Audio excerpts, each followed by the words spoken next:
When people think of Hemingway, they imagine a tall, bearded man standing alone in the wild, battling nature, a classic tough guy image. He won both the Nobel and Pulitzer Prizes, becoming a literary giant.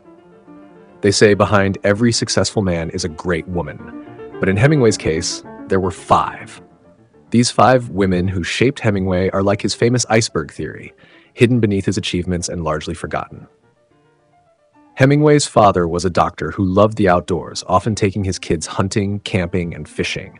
This nurtured young Hemingway's love for nature, which later became the heart of his work. Hemingway admired his father greatly, but his parents had serious differences in how they raised their children.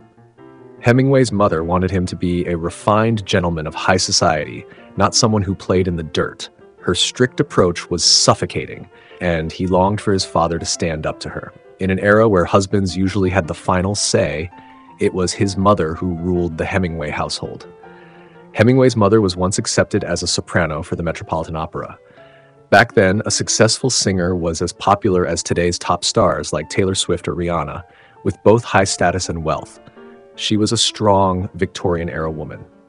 After marrying, she became a vocal coach, often earning more than Hemingway's father, and was an active advocate for women's rights in an era that valued female gentleness and obedience. This created a conflict in Hemingway. He admired capable women, yet feared being controlled by them. In 1920, Hemingway met his first wife, Hadley, through a friend. She was 8 years older than him. Her father had committed suicide after a business failure during her childhood, and her controlling mother prevented her from socializing or working, molding Hadley into a gentle, patient person. Only after her mother's death did she gain freedom, and she was still mourning when she met Hemingway. They married a year later, with Hemingway fresh from a war injury in World War I, which inspired him to write. His mother disapproved of his career choice, and with no financial support from his parents, they relied on Hadley's inheritance. Her support allowed Hemingway to focus on writing without worrying about finances. Hemingway was notoriously quick-tempered, and modern research suggests he may have had bipolar disorder and narcissistic traits.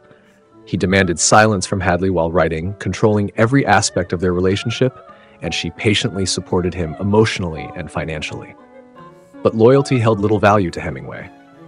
After Hadley gained weight post-pregnancy, his wandering eye landed on other women. He became infatuated with a socialite who became the model for the heroine in The Sun Also Rises. But she, Lady Duff, had many admirers and didn't pay him much attention. 4 years into the marriage, Hadley met Pauline, a journalist at Vogue. Since both she and Hemingway were writers, Hadley introduced them. Pauline often advised Hemingway, even editing The Sun Also Rises without charge. The two eventually had an affair.